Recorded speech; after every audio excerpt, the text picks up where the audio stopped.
Kadosa pundi kakang Kaneka putra? Wah, lajeng kados pundi Adi Guru, Adi Guru. Kala prajana Patis Kibu mboten purun malih dipun tandhingaken jabang bayi kados ngaten.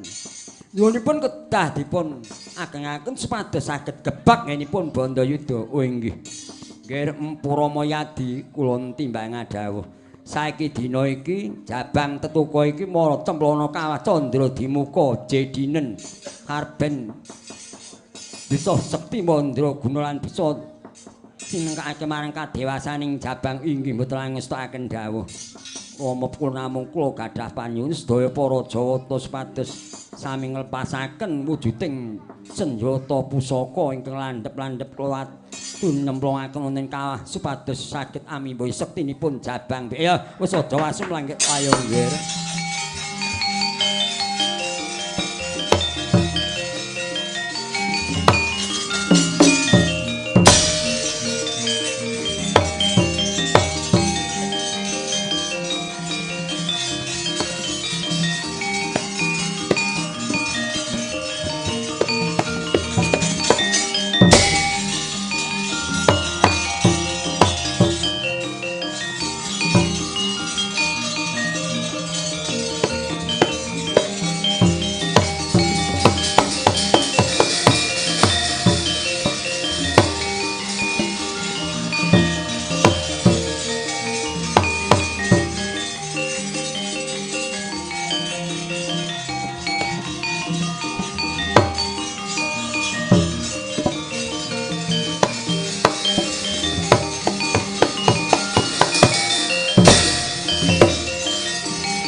Kakang Narada wonten timbang Adawadi Guru.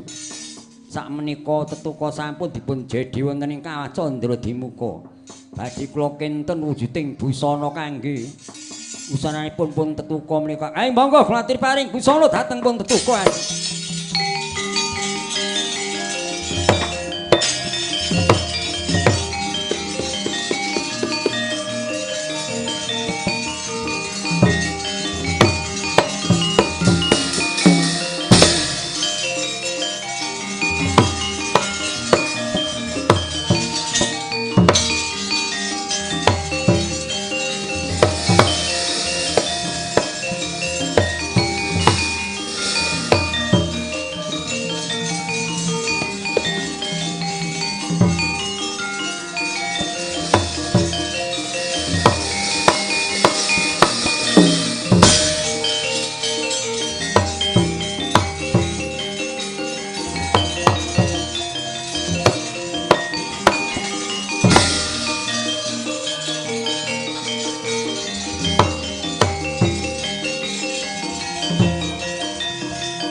Iki tosan Gatot Kaca tinon maapake ngarga suta. Tekapira Sri Kresna.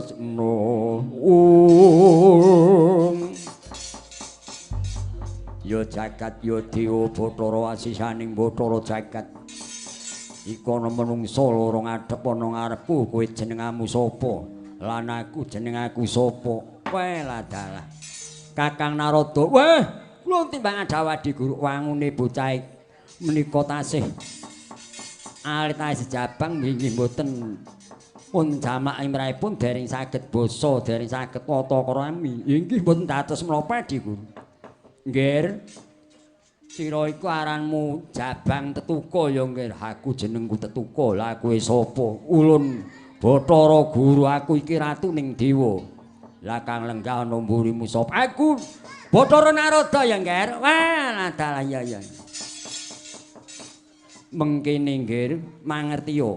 Sira iku sak temene atmajane satring munggul pamenang Raden Werkudara ibumu Dewi Arimbi. Aranmu Tetuka, dadi bapakku Anjir Werkudara ibuku Dewi Arimbi ibuku kuwi. Iya ya nggih. Mula sira wis katon dewasa, dina iki sira wis tak paringi busana kang mapan marang jeneng sira kang aran wujud caping Basulanda kang wis mbok agem kuwi daya pangaribawane. Mula sira udan ora kudanan, panas ora kepanasan. Waduh, aku diparingi caping Basulanda. Iya ya. Lan sira tak paringi wujuding Kotang Antrakusuma.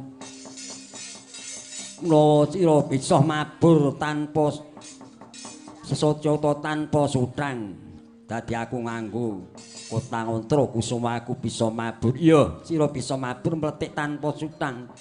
Lan ora nganggo setyata ora duweni suwiwi nanging sira bisa mabur. Ya banget panarimaku.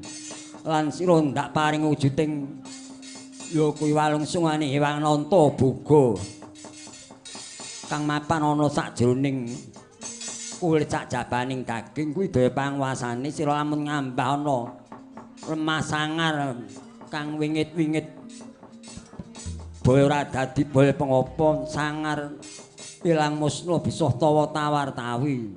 Ya dadi aku diparingi walungsane Ananta Boga kena kanggo menawa aku ngambah ana lemah sangar kang wingit kang gawat-gawat ora dadi boyo pengopo. Iya ya nggih. Mula dina iki jeneng kita nggih Seksenana jagat sak sira tak paringi tambah jeneng Raden Gatotkaca kowe ya.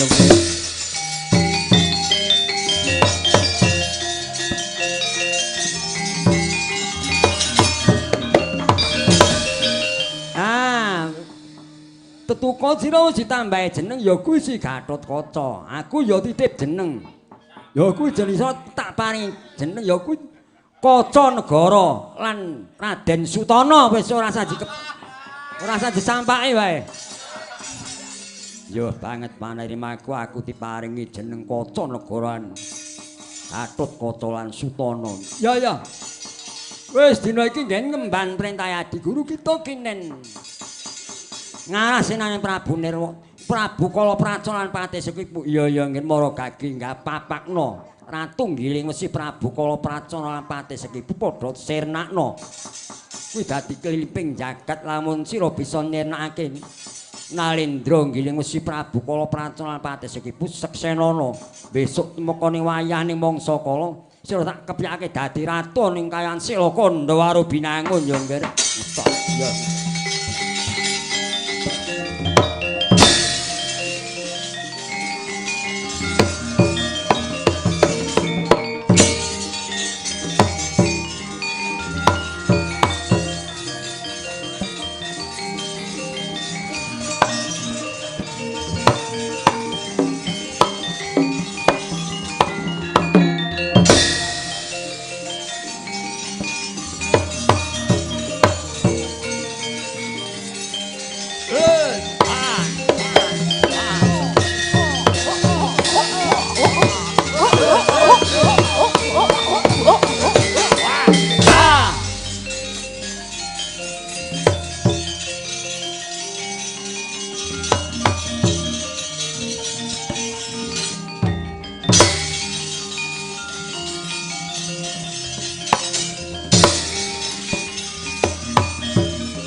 Yaksa Goro reka giri-giri kang noleh Praboto abang kawel agar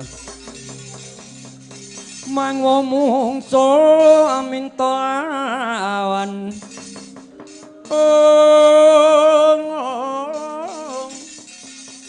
aminta awan terus wanebdon Sadya narsa mbadhok-mbadhok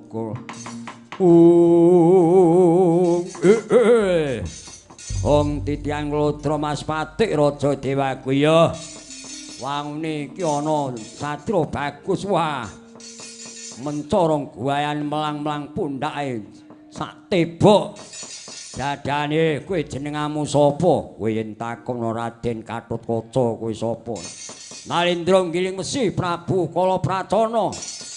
Aku warangka ing ngiling wesi ya kuwi Patih Sekipuh. Ayo kowe jagoning ndi kowe.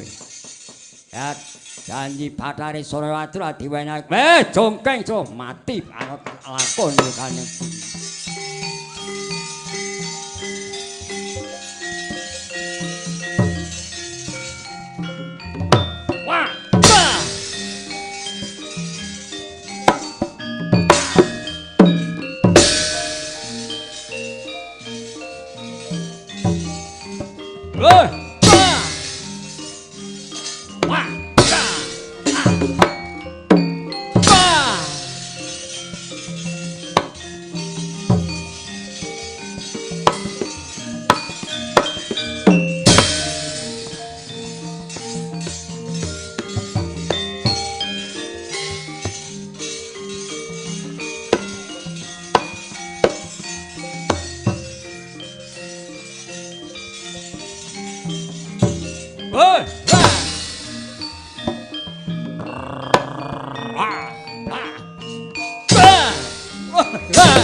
Wah, edian.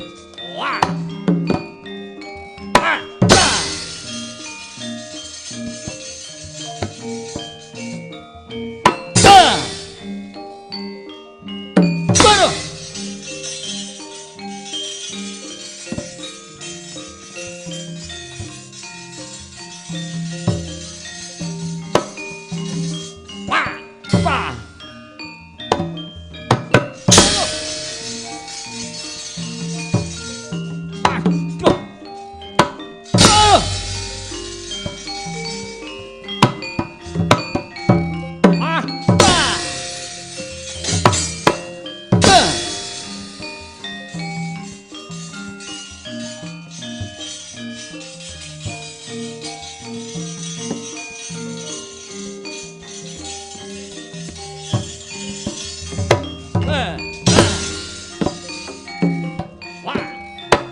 Nalika kaya mangkono Raden Gatotkaca najan bagus warnanira nanging kagungan siung eling-eling ibunira kang aran Dayarimbi putu Prabu Trembaka siung modot sak gedang kluthuk nyakut dateng janggane Prabu Kalaprata pedhot pecah kapisanan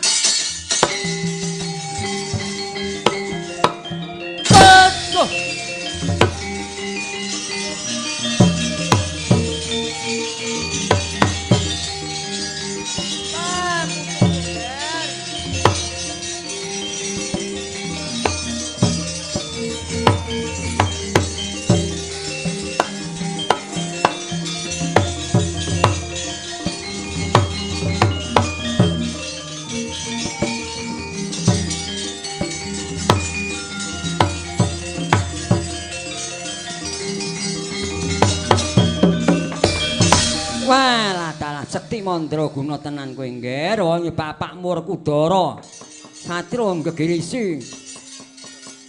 Sekti Mandraguna pilih tanding mula ya anake ya ampung. Ning ibumu kuwi Dewi Arimbi ngger. Ibuku Dewi Arimbi ya kuwi putra Prabu Trembaka tunggal Arimba. Mula ya ijik turun buta. Mula jenengmu kangger kowe bagusmu tiru bapakmu ning kowe duwe siyung ngger mergo ibumu kuwi buta. Menapa mengkono? Iya. Mula dina iki welinge Kang Ulun jangger kuwi kudu dipangur. Gen supaya bagus lan kowe nek guyu kudu mbok tutupi kacu mergo saru mlo dinul marang liyan. Ya banget manah. Ya dina iki bakal tak pangur lan tutupno senakno patis iku ibu ngger. Ya ngestake daun.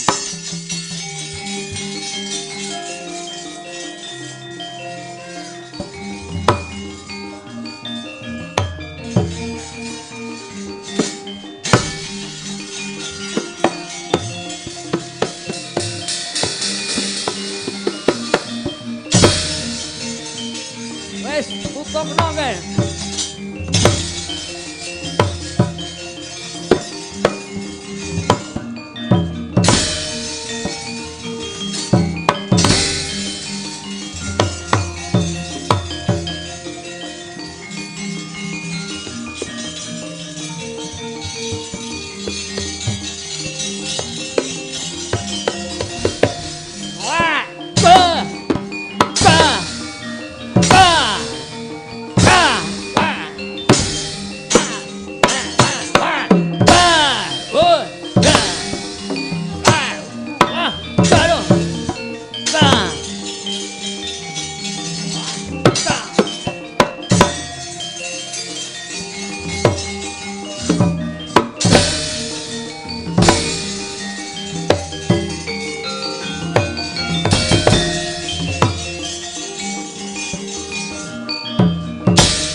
Mbok kapake nggih mbok cakot ora?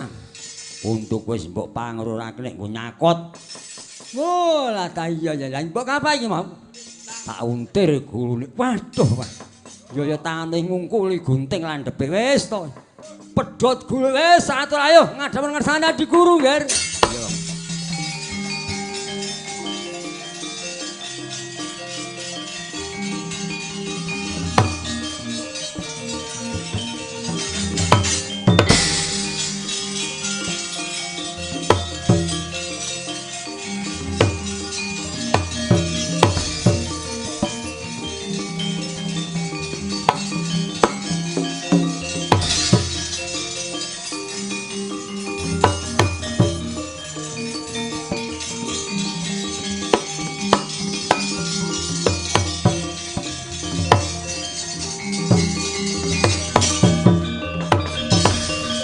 Kados pundi Kakang Narada inggih Adi Guru wangunipun kewayah pun Gatotkaca sampun pikantuk damel Prabu Kala Pracana Patih Segibu sawadya balipun saking negari inggih wuji sami pejah sedaya pun boten wonten ingkang sami gesang inggih syukur sekedhi jemurung Kakang Narada nggih Gatotkaca ana wigati apa pukulun Bathara Guru. Ya banget tarima kasih jeneng ulun kita bisa gawe pepadhang ana Kahyangan Suralaya ya nggih saking bunga buahe atiku iling-ilingen lan ceksenana besok menawa wis tumeka wayaning mangsa kala. Sira ora ketang mung sakmure jagung suwene mongko muni jagung kuwi mung 3 sasi. Ora ketang mung 3 sasi sira bakal tak kepyaki dadi ratu ning Kahyangan Silakanda karo binang jagat sing sasi.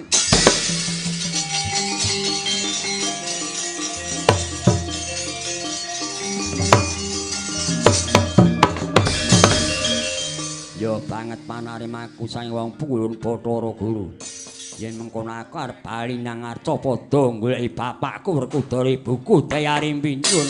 Ya nggih. Sangoni Basuki nggih.